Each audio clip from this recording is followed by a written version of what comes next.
exclusively on Secular Media Network. This is the Gaytheist Manifesto.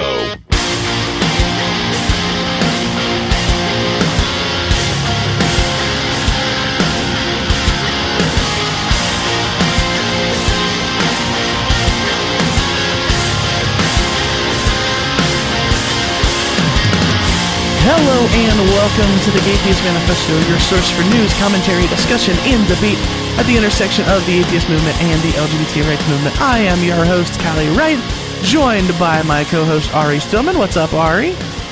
Surprise! Surprise recording.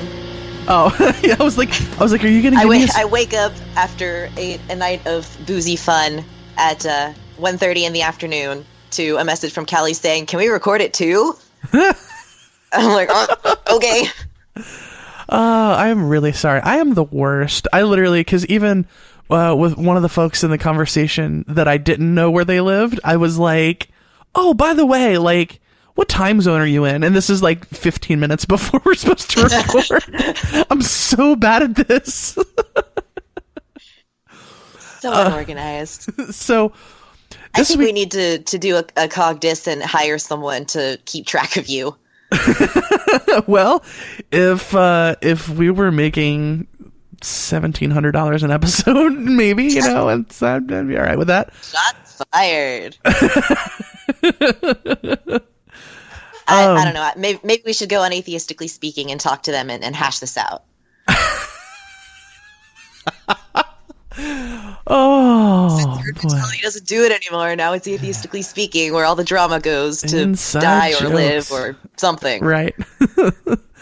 So, people are exhausted over the election and the discourse surrounding it, and that sort of heaps on top of the already existing issues of LGBT rights and racial justice and economic justice and disability justice and all of those sort of intersecting social justice concepts that have just kind of combined together with the election to really just be sort of a toxic environment, I think. And I've seen so many people on Facebook and social media and having conversations personally where, I mean, people are just tired and people are hurt and people are exhausted and people feel like they're just barely treading water.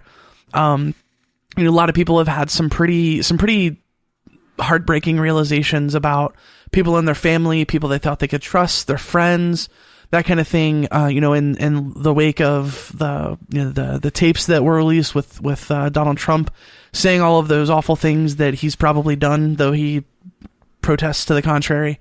And just lots of different things like that. And I posted a status on Facebook just saying, raise your hand if you're feeling hurt, exhausted, and you feel like you're barely treading water because of the election or the surrounding discourse. And there were so many people who responded like, my hand's raised so high it's stuck in the ceiling and things like that. And, it shouldn't be this way. It really shouldn't be this way.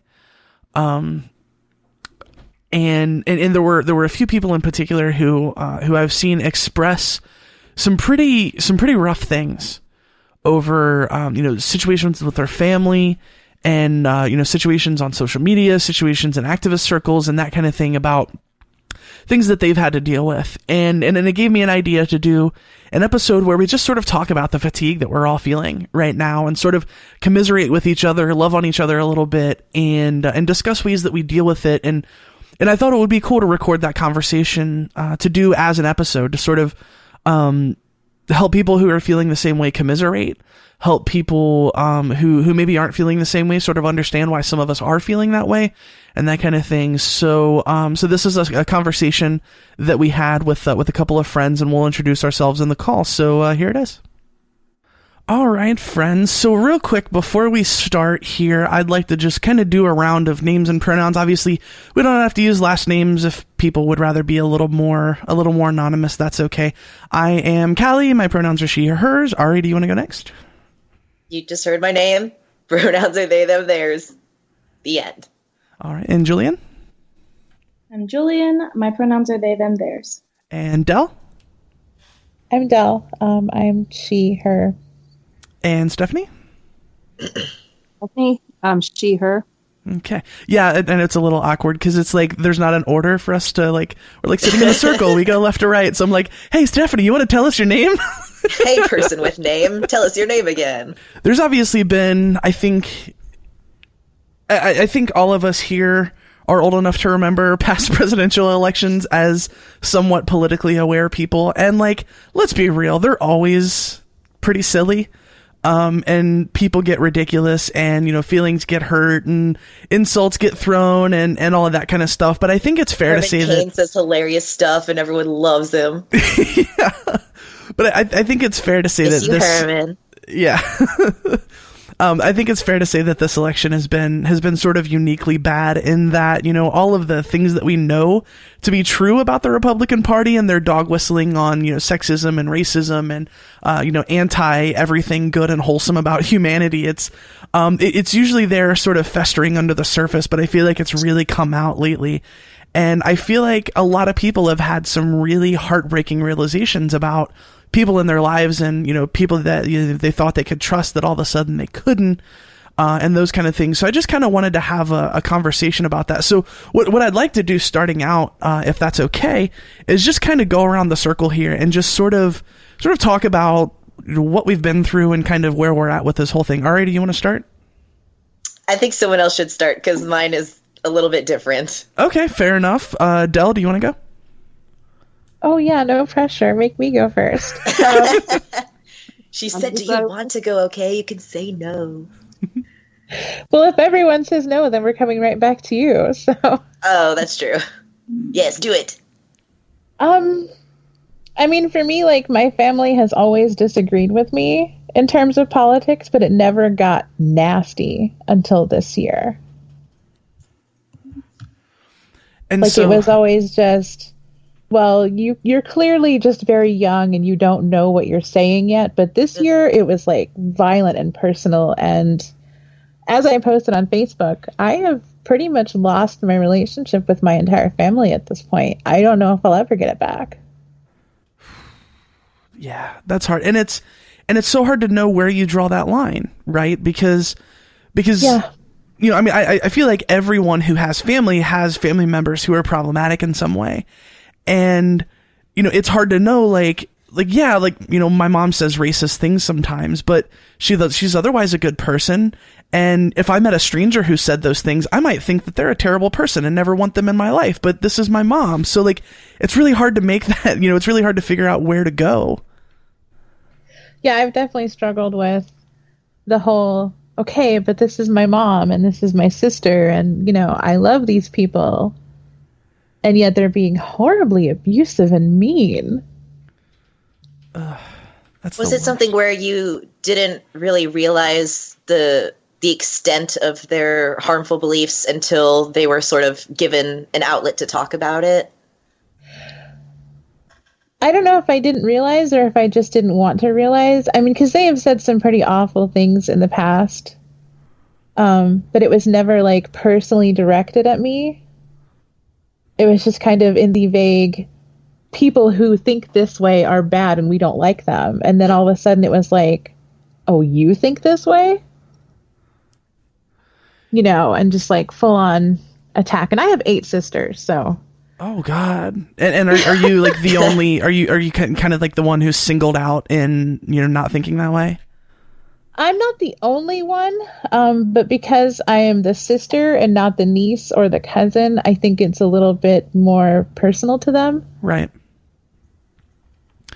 Yeah, and it's hard because, like, when I used to hear my grandma say bad things about, you know, gay people or about trans people, you know, part of me would think is like, wow, like, would her mind change if she knew that she was talking about me?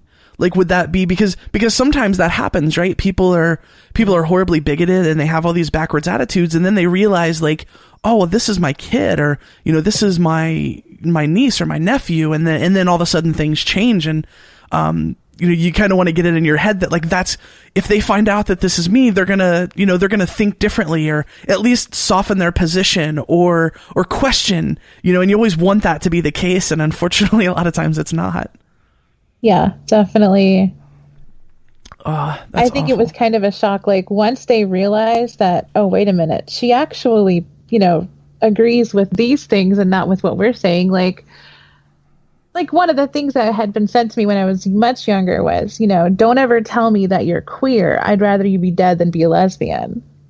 Oh God. Wow. I remember So, my grandma saying, the only good queer is a dead queer was my favorite motto. Right. So there was definitely that whole I'm just not going to say anything. And as long as I didn't say anything, it was okay. And then with this election, I think it kind of became obvious without me saying anything. Right. So someone else's turn now, please. Julian, you want to go next? Yeah, it's very similar to my family. They've always been very conservative, and I've always been the black sheep of the family, really. I've never really been quiet at all. My whole family knows me as the one that will pick a fight with you, even if I'm the only one that is trying to say that not all Muslims are terrorists. Or I've had many fun conversations that have turned into blowouts, with my family, including especially when Samuel DuBose, that hit so close to home. My family kept saying it's such a shame, and I was like, this is a person. You guys are fucking insane. Oh, I'm sorry. Oops. But just the personal part of it has been really hard this year. With this was a big coming out year for me. I came out this year as poly and living with my partner that is also queer. So it kind of outed me as queer as well, which was really hard. I had previously been out to just my nuclear family, my mom, my dad, and my siblings as queer. But I was married to a cis guy, so they kind of could look past it very, very easily. And that was really, they kind of just swept it under the rug and forgot about it. So when this year I came out and said, hey, I'm not just queer, I'm poly, I'm living with my other partner. And they were kind of like, but that's not a cis guy. Yeah, remember that time I said I was queer? Right. So, nope, we forgot about that. They were just flabbergasted. And also I've changed my appearance a lot this year. I came out to myself as genderqueer and started dressing and how I wanted, started presenting how I wanted. And that was a big shock for them. They kind of had a weird moment actually with, I sent them to PFLAG because they were having such a hard time with me coming out as queer. And Callie was actually speaking the next day and they said, well, do you need us to go to Callie's speech? And I said, no, Callie's a trans woman. She's going to be talking about her experiences. And they're like, are you a trans woman? Wait, what? A little confused. Sigh. And so things have gotten pretty toxic lately. I mean, is it uniquely because of the election, or is it just kind of heaping on top of all of that? Or my grandma recently tried to again hit me on the trans bathroom issue, and I was like, "Are you dumb? You have literally asked me to come out as trans to you, and I've refused. But you should still know I probably don't want to talk about this." And it was just, every issue has been, really gone over and fought over with my family to the point where it's, I don't think things can be mended. I am going to try not to cut them off completely because I do care about them. And where's that line between, am I being a good ally to people that are going to be hurt by my family's decision? I feel like I've done everything I can to try to educate them, and they're really just not having it. But at this point, do I continue, trying to be around them? Or it is very painful every time, but that self-preservation, you also just sometimes you have to see whether or not it's going to hurt more to be disconnected from your family in the long run. So kind of balancing that right now, but it's been tumultuous. I don't remember it being this way in previous elections. It hasn't been. I was thinking today about how I used to see Republicans and Democrats equally as sheeple, and I really don't see that anymore. I've seen the Republicans time and time again follow their, leaders without questioning them. And almost every Hillary supporter I know is like, I'm with her, I guess. Right. Like, other than Hashtag reluctantly with her. Yeah, even the Bernie or bust people, or other than the Bernie and bust people, I haven't seen any Democrats be like, I don't care what they do, I'm with them. Right. And I just don't. I think things are changing a lot more than just divisiveness between parties. It's also just a way of thinking is just different, and in this election rather than others. So I don't know. It's been a whirlwind. And Stephanie? Well, I'm pretty lucky compared to you guys. Sorry, I can't get that out of my vocabulary. I grew up in Chicago. I'm working on it. I am fairly privileged in that my family is they don't entirely understand that I was married to a man for 20 years and now I'm exclusively dating women. And they don't quite get it, but they're supportive and they are politically pretty liberal. And I work at a university, so I don't really have a lot of pressure in terms of having to keep my mouth entirely shut around coworkers and pretend I'm not who I am. My real issue and what's causing me a lot of anxiety is where I live. I live out in the country in rural Ohio, and I have neighbors who have signs saying "proud deplorable." I have, till recently, had a neighbor who had a sign saying "string her up." Jesus. They took that down, probably because someone told them that could get them a visit from the Secret Service. But there's just a lot of real hate around here. And the proud deplorable, I finally saw the proud deplorable ones when I was running errands yesterday. And I had to pull off the side of the road. The naked hate and racism and homophobia and transphobia and sexism, it's raw. And I'm really scared of what's going to happen when he loses, which I think he will. Pretty hopeful, but I'm worried about violence. All the people around here have guns and they're really into their guns. And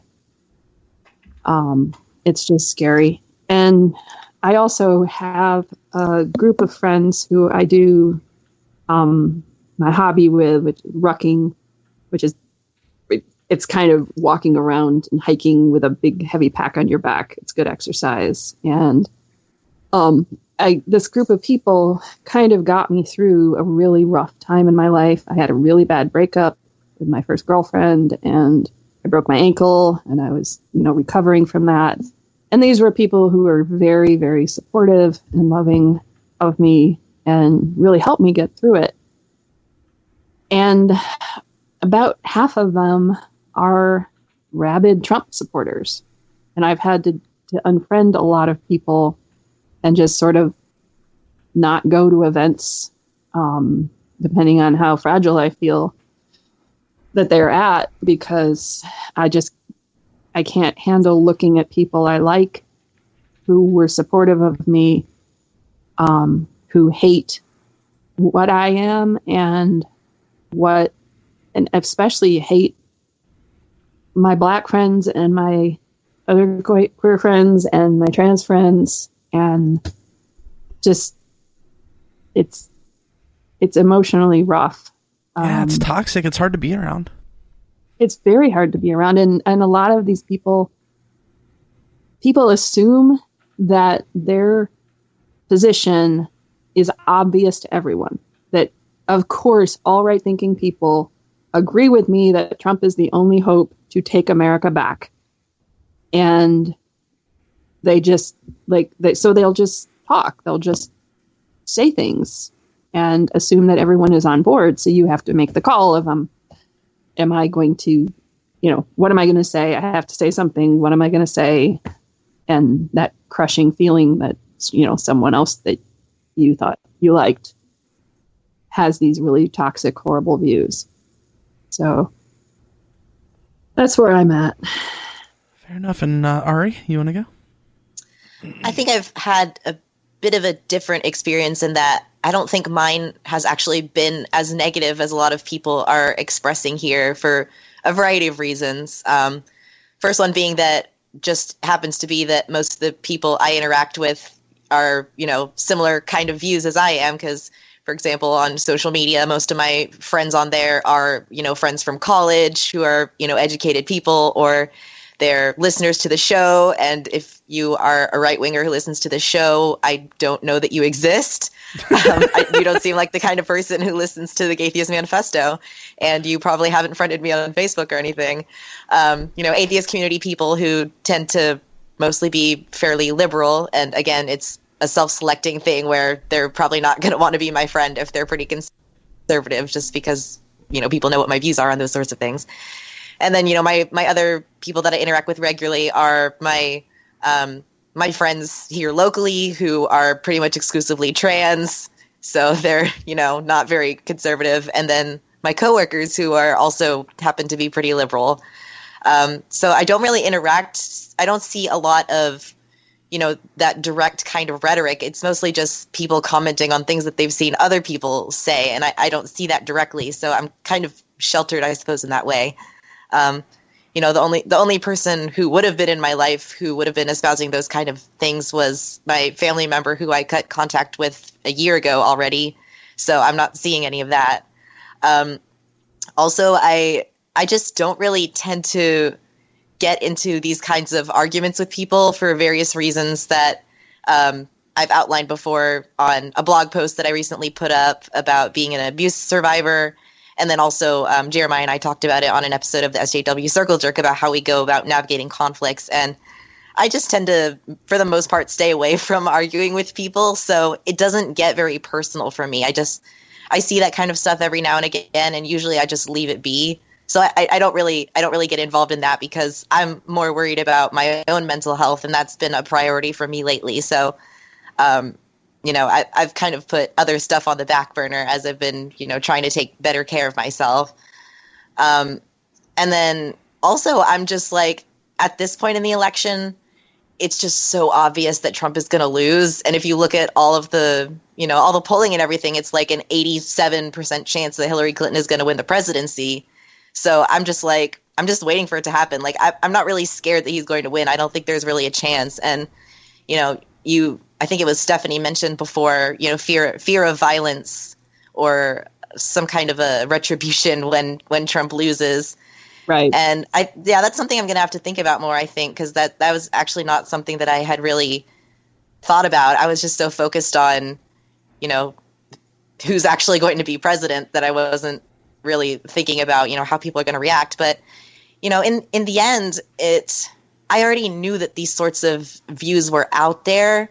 And just because it wasn't very personal to me, it wasn't really negatively affecting me. It was just kind of like exposing the views that people already had. So I kind of see it a bit more as a positive, because people are, of course, the rhetoric is really damaging, but now we know that these views are so widespread, and now we know what we need to do to change that sort of thing in the future.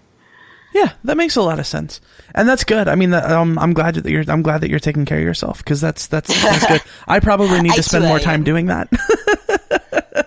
For my part, for me, it's not been so much with family or anything like that, because I really have pretty much cut off any of my extended family. My mom absolutely refuses to talk about politics, which I don't know if it's a good thing or a bad thing.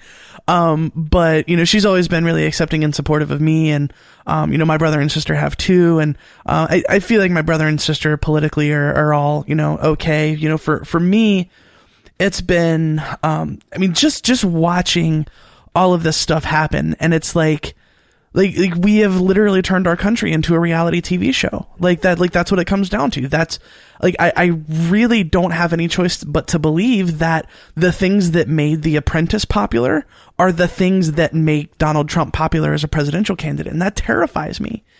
And, there was a Trump rally in Cincinnati a couple of weeks ago. And we talked about this on the last episode that, listeners will have heard, but, I was thinking about going undercover. I was going to try and sort of present myself as male and act like I was doing this sort of alt-right podcast so I could get people to be honest with me about where they were. Not that those people really tend to have a problem, talking about what they think regardless of how awful it is, but that was kind of the idea. And I ended up not doing it for a couple of different reasons. I wasn't really considering my emotional health, because I think that probably would have been pretty damaging. And then also, obviously, there's the threat of physical violence because we know that's a thing that's happened. And just sort of processing the fact that, let's think about this for a second. In a practical sense, a rally for a presidential candidate is supposed to be a thing that a person can go to figure out more about who this person is so they can try to decide their vote, right? And obviously at this point in the election, I think regardless, even if you're a hardcore right-wing conservative or a left-wing, liberal, if you're not decided at this point, frankly, I have to believe that you haven't been paying attention. But just thinking about the concept, this is supposed to be a normal part of the political discourse. And I don't actually feel safe going to this physically or emotionally. So I can't participate in this part of my country's democracy, supposed democracy. And that's really, really messed with me lately. And having, I was going to take a friend with me for protection, who's this big, burly, white cis guy who's amazing. He's one of my favorite people. And he actually ended up going anyways because he could very easily blend in if he wanted to. And he sent me a message later on wow, I had trouble handling that. I'm really glad you didn't go because I feel like you would have gotten hurt, at the very least emotionally. Yeah, Callie messaged me saying that she was thinking about doing this, and I was like, well, on one hand, this could be a great learning experience and you could get some really good audio, but on the other hand, I am scared for your safety. Yeah, well, and that's, ultimately, among a couple other reasons why I didn't go, and I have to thank Celeste for that, because she's the one who talked me out of it. You want to do all these, outlandish things as an activist, to I'm going to expose these people. And it's part of it's we already know what goes on. We already know what's said. We already know what these people think. But what's really got me going lately is the fact that these people I don't think are going away. Even if Trump loses by a landslide, the people that he's emboldened with his candidacy aren't going anywhere. And fucking David Duke is running for Congress because he feels like the winds, quote unquote, have shifted in his direction. And that's obviously code for the country is at a fever pitch of racism. And I feel like people might actually want me in Congress. And that's terrifying. And it's just, it's seeing in my experience, it hasn't been so much the stuff that I've experienced personally hasn't been so much the people directly yeah, Trump, F you, we're going to build a wall. We're going to put you guys in camps. And it hasn't been that sort of stuff, but it's been, I think, the lack of disgust from people in positions of privilege, where people who are just dismissing things. It's oh, well, that's just their opinion. That's just their point of view. They're just expressing their First Amendment rights or that kind of stuff. The fact that some people aren't willing to take a side in these situations because it's not personal to them, right? They don't understand that this stuff is actually hurtful, every time I see one of those ridiculous memes floating around Facebook, I'll never unfriend someone over a political disagreement. All I can think of is well, then that means there's not a political disagreement that makes a significant difference to your actual life then. Yeah. It kills me to see that stuff. And then I go in and I try. It does not matter if I go in super aggressive and yelling, or if I'm super polite, yeah, but have you ever considered like it can be as simple as that, and all of a sudden everybody's dogpiling you. And then, you know, I've also run into a lot, not even necessarily related to the election, but just sort of discourse surrounding social justice in general, where like I'm running into so many people who like their entire existence is centered around calling people out on social media and like picking apart everything you say to find the littlest problematic thing. And then all of a sudden you're trash and you're worthless and your activism doesn't mean anything and you should be ostracized, like before you even get the chance to be like, oh crap, I had no idea, I'm sorry. You know, like obviously we want to hold people. Yeah, that's a scary one though, because you never know when someone's going to do that to you. Right. And it's different. Like I want to be called out. Like if I say something problematic or if I say something that's shitty, because I don't realize that I'm being ableist, or I don't realize that I'm being racist. Like I want to be called out for those things. But you don't want to be called like trash and dismissed and exactly. You know, and so away. the thing that really like made me just, I mean, I was like almost on the verge of deactivating my Facebook account and just leaving it for like a week. You know, there was the thing where they that North Carolina Republican office was firebombed. And like I had so many hardcore leftists on my news feed saying like, this is awesome. And I'm like, I'm sorry, this, like, I can't be excited about this. Like, I'm not going to pretend that I'm sad that these people can't cause harm anymore, but I'm not going to condone firebombing somebody, because that's an escalation that we're going to lose, because we don't have the power to sustain that. Like, we don't have the power to make those things effective, even if we do endorse violence as a technique of change, which, I mean, that's obviously a really complicated conversation to have. But, I posted a Facebook status and I said, and I was trying to get away from a negativity. And this is a thing that I do when I'm trying to get away from negativity. I just go out of my way to post positive things on Facebook. Like, tell me something awesome that's happening in your life. And so I just posted something that says, tell me something awesome. And somebody posted a link to that news story. And I was like, I'm sorry, I can't celebrate that. And then, you know, it was this whole thing. And then there was the story of people who raised $13,000 to rebuild it. And then I have a whole bunch of friends saying like, oh my gosh, this is so awesome. And I'm like, I'm sorry, that's not awesome either. You know, like, because at the end of the day, these people get people like me killed, and they now have $13,000 to continue doing that. You know, it doesn't mean I endorse firebombing their offices or killing them or perpetuating violence against them, but I'm sure as hell not going to give them money to continue hurting me. And it just felt like in that discussion I couldn't win, because people were so entrenched. Like, people are so, like, the liberal people in the conversation were so invested in doing the thing that made you look morally good. But then I keep thinking about all of my friends who are begging for money on Facebook to treat their chronic medical conditions or their injuries, or money for transition, or money to keep from being homeless. And I'm just thinking, like, where are all of the progressives who want to do good, who are like, I can't even give you $20 to get some food tonight, but I'll throw $100 down to rebuild a Republican campaign office. You know, like, that whole thing was such a conflict for me, and it didn't seem like anyone was willing to listen. Either way, I engaged in the conversation, and that really, really messed with me. And like, I mean, I kind of stopped posting on Facebook for a couple of days afterwards. So I mean, I don't know, maybe it's activist burnout. I don't know, because I'm just like, you're so passionate and pushing so hard, and I've been doing these speaking tour dates, so I've been like driving out of town every weekend for the past 4 weeks now. So yeah, that was a really, really long rant. So obviously I've got a lot of feelings on this, right? I'm calling you out for hogging all the airtime. Right? Trash. You're trash. Get out of my life. Bye. So what do we do? You know, cause it feels like sometimes, I mean, this stuff is so overwhelming, right? And because me, you know, being a person who is an activist and who is like, I'm really invested in trying to make social change and to push people in the right direction.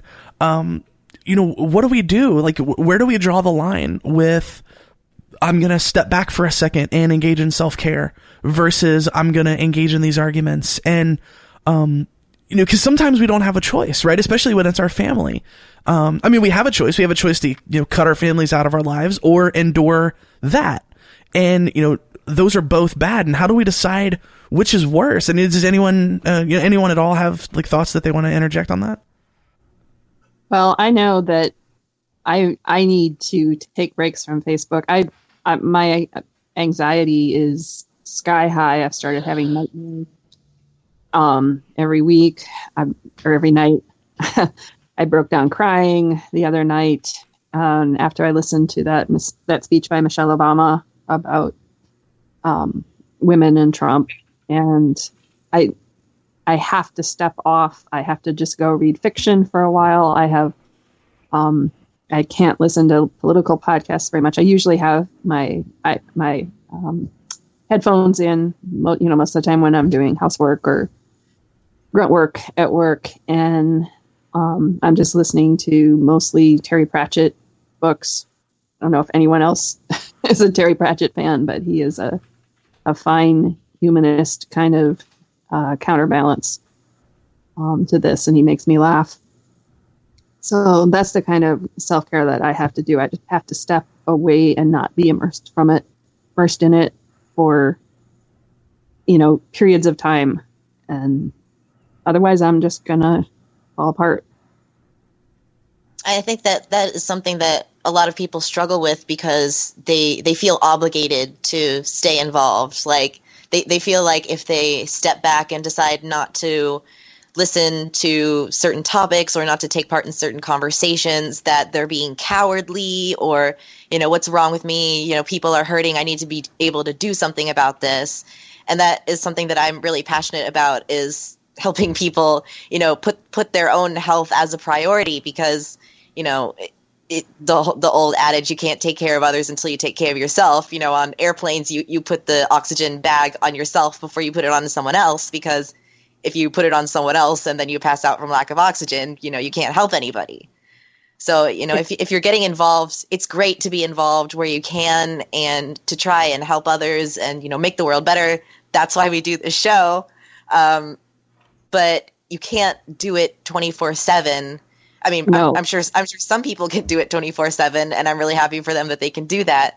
But, everyone has their own individual needs and their own issues that they need to deal with in their own personal lives. And I just think it's really important for people to care as much about themselves as they do about other people. I think I recently failed really hard at that. I was feeling really down before Michelle Obama's New Hampshire speech, and I was like, I'm staying out of this. I gotta take care of myself. And when I heard that speech, I got a new, breath of life in me. And I was like, I'll do it for you, Michelle. I'm going to go at it hard. She was like, and not that I identify as a woman, but still, she was like, women get stuff done. Like, we got to roll up our sleeves. I know you're tired, but we got a fight going on. And I was like, okay, I'll do it. I got this. So that's when I got the bright idea to send a letter to my family members to remind them that I am queer. This will affect me. And especially about the first, what is it called? The First Amendment Defense Act that right. Pence and Trump are really pushing. I urged them to research it and just had a very respectfully worded letter to remind them to keep that, keep my safety in mind and my liberty in mind when they cast their vote. And I got a horrible response that left me feeling even more drained and debilitated. It was just not a smart call. So thanks, Obama. Different Obama this time. Different Obama. And Del, any thoughts? I would say that I'm very fortunate that I have recently moved in with a roommate who is incredibly supportive and has kind of just been like, well, your family is shit, so I'm your family now. Yay. Yeah. Because like I said, up until this point, I laid low and I kept quiet, and I haven't come out as anything except as someone who isn't going to vote for Trump. That's all it took, Yeah. You don't care about America. Right. Right. I'm like, gosh, I had no idea this would be such a big deal, and it is. But yeah, so I've been fortunate in that regard. I'm not an activist or anything. In fact, I don't really talk very much at all. So I can't really say that I've gotten burned out or anything. Yeah. Well, and that's yeah, huh? and I think, because I did specifically say activist burnout before, and I think that may have been the wrong phrasing for it, because I don't think you have to be an activist to get burned out. Because well, and I guess it depends on how you define activism too, because I'm really big on defining activism as literally taking action, right? And that can mean something as simple as just standing up for yourself.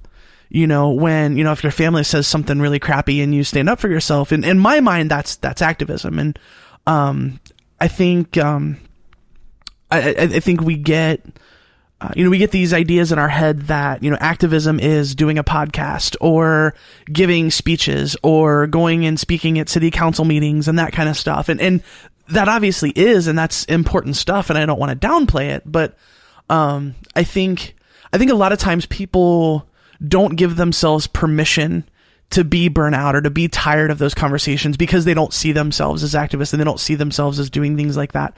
And I think, and not that, I don't know enough about your situation to be like, yeah, I know what you're going through better than you do, but just speaking generally about, things that I see, especially in situations like this. Cause, I've had people actually like apologize to me, and I don't mean apologize like saying sorry, but sort of making like, gosh, like this is so frustrating to me and I don't even feel like I have the right to be frustrated because X. And I'm like, no, you do, because you're advocating for yourself, and these people are advocating these things that are harmful to you, and you're trying to defend yourself, and you have the right to be exhausted and you have the right to feel bad, and that's all okay. So yeah, it's a really tough balance to strike. I think for me, like, it's the opposite. It's being exhausted from being quiet. Oh yeah. Yeah, that's a thing too. Yeah. Because like definitely growing up, I was very much raised with the attitude of you're young, you're female, and you don't know what you're talking about, so sit down and shut up. Yeah. And it's really hard to like finally reach a point where you're like, wait a minute. Yeah, that's not know right. What I'm talking about. Yeah. Yeah, and then I would imagine that that's so ingrained that, no matter how bad you want to, it still is difficult, because in the back of do you internalize some of that? Like, is there a part of you where there's this sort of conflict going on where there's part of you that's like, yeah, I do know what I'm talking about and my voice matters. And then there's, this other side of you that's fighting against that just because of what you've been taught. Do you have that sort of conflict? Oh yeah. I am actually shaking right now because I'm talking. Oh gosh, I'm sorry. Are you okay? Oh, I'm fine. Okay. I'm fine. But yeah, like the internal conflict is definitely there. Yeah. That's hard. Yeah. So. And I've been leaning a lot on Celeste and a lot on my sort of, online support system. There's a really great Facebook group that I've joined. I think it's, oh gosh, I'm going to look it up because it's a public group that I think anyone who's exhausted with these things would be would benefit from. Is it doggo memes? It's called Cute Escape for Activists. That's what it is. And it's literally a bunch of people and you can tell by a lot of their profile pictures, because it's a lot of political stuff, it's a lot of Black Lives Matter. Like, you can tell these people are activists, but this entire group is nothing but 15 plus unbearably cute sloth pics to celebrate the International Sloth Day. And oh my god, these squirrels were rescued by this couple and they're climbing all over this lady and loving it. It's great. Why are you wasting your time on this animal stuff, Callie? There are people suffering. I know, I'm the worst. Your butt a deer. I'm the worst. Hashtag blocked. But yeah, I've been leaning on Celeste a lot, and sort of escaping into work, because luckily I have a job that lets me sort of disconnect, aside from the guy who was convinced that we were discriminating against him because our email stuff doesn't work with Windows XP. So that was a fun conversation to have. But, like, that's literally what it was. Like I'm poor and lower class and you hate me because your stuff won't work with Windows XP. And that was just, yeah, that was... Yep. Yeah, and then he started going on about Black Lives Matter. Like, people give Black Lives Matter help, but they won't give him help with Windows XP. Like, like I'm not even kidding. Like that's paraphrasing, but that was pretty much the gist of the conversation. Oh Lord. But you know, that, and just I've really tried to. There have been so many times where people post things, and I'm like, I have an opinion. And like, I'll go in and I'll type out a comment, and I'm just like, no, I'm not gonna, because I know what it's gonna turn into, and I'll let it go.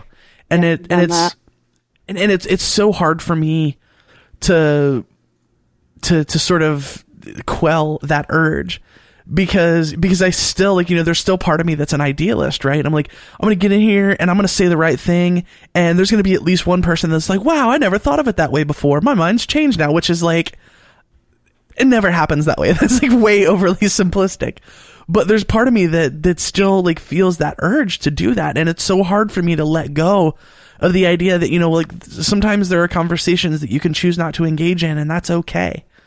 And I've just been like, every cute thing I see, share. Every positive thing I see, share. Like, here are these positive and things like solidarity and like, you know, and just sort of leaving it at that, and just asking people to tell me great things about their day or great things that happened in their lives recently. You know, because it's... Callie. What's that? I love those posts. Oh, good. I'm glad. You say what's good is happening. I love reading those. They make me feel so much better. Me too. Like, and they do me too. And it's such a simple thing to do. You know, and I mean, there was a time where I was posting, like, every single day I would post something that I was grateful for that day. And it doesn't even have to be something huge. It could just be something like, you know, I had breakfast that was particularly good today, and that was fun. You know, like, it can be something as simple as that. You know, and I even, like, I felt really good about this. And, you know, there was that whole, like, nasty woman comment from the last debate. And I'm sure we've all seen the profile pictures, people, you know, posting like a selfie of themselves with that word on it. And I felt particularly empowered, and I posted sort of like a sort of risque picture as my profile picture with that. Like, that's right, I'm going to own my sexuality, even though that's not really what the comment was about, but damn it, I'm going to do it anyways. Yeah. No, I like that picture. Thank you. Really good. Thank Awesome. you. I was feeling particularly cute that day, so I'm happy about Feeling that. saucy. Yeah. I feel like I try to do similar things. I try to reach out to, like, the people I really care about and send them a message saying I'm thinking about them and I hope they're doing okay, and just spark general, like, good conversation, and hopefully not political, but Right. it's hard to do things that make you feel good, and that isn't like going out with friends, because sometimes you don't have the ability to do that. So Yeah, or the money or anything like that. But yeah, and I try to do that too. Like, that was, I posted something the other day that was just like, will you please just tell someone you love and appreciate them today? And then I immediately thought, like people are gonna think that somebody I love died, and that's why I'm saying that. like no, like, it's just, you know, lots of people are hurting, lots of people are having a hard time right now. So, like, we should just go out of our way to let somebody know how much you appreciate them.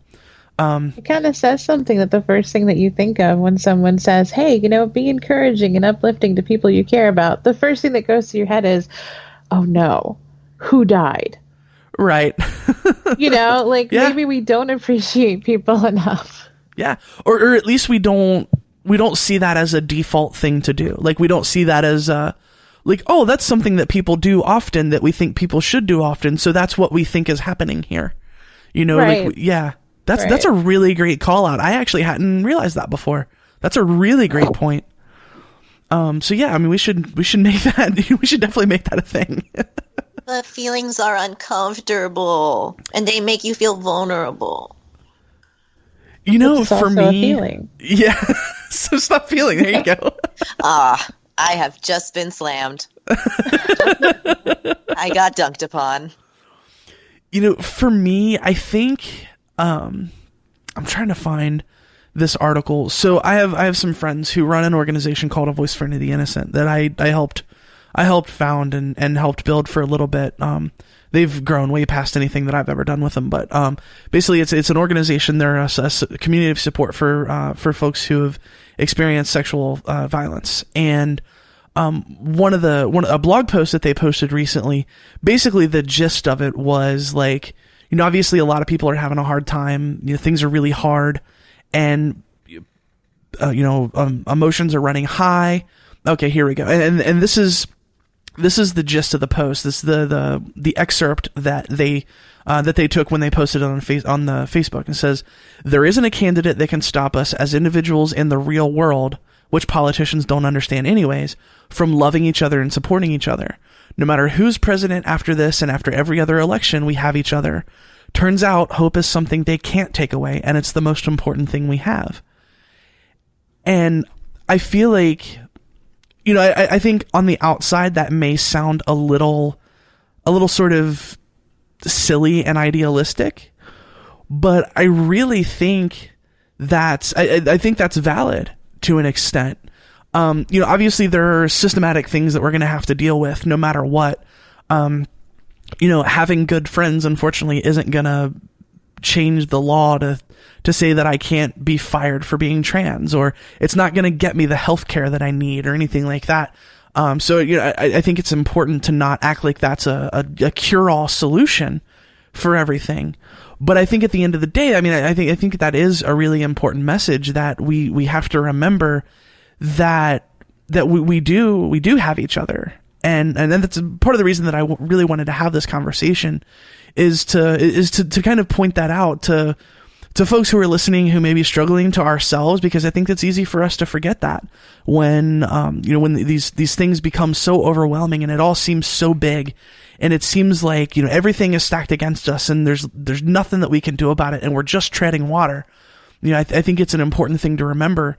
And it's hard because in a lot of these conversations, part of the reason that people are struggling so much is that these conversations are happening with people that we had originally thought that we could trust, or that we could be there for. And, it breaks my heart to think about how many awful realizations people had about who they can trust after the tape of Donald Trump making all of those awful comments about things that he's probably done to people, and hearing people downplay that.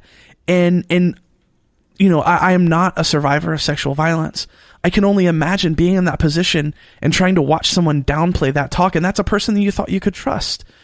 So I definitely want to validate people's feelings about, feeling like there's this loss there, and that, this is sort of taking everything away from them. And I don't want to invalidate those feelings, because I can only imagine being in that position and having those realizations.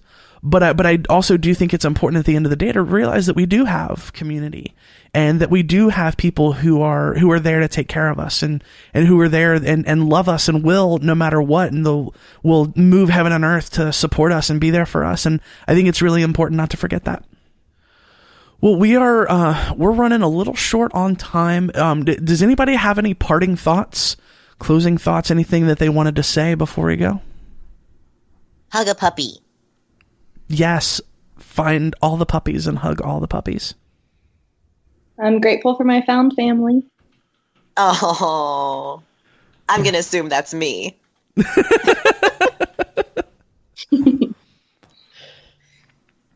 All right, just jumps right in there. Improving tonight. Sorry.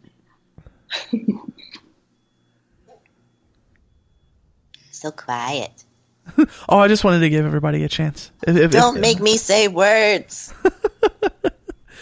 Well, this has been a good conversation. I definitely want to let all of you know, the folks on the call here, that I'm everyone else, screw you. Yeah, the people listening, not so much, but no, everyone, but especially the folks on the call, because like I said, part of the reason that I got this particular group of folks together is because I'd seen all of you say, particularly rough things about what this whole time of the year has meant for us, and I wanted to make sure that you all know that you're loved, and that and I'm here to talk if you need anything. And, and that, I mean, that in all seriousness, that goes for the people listening too.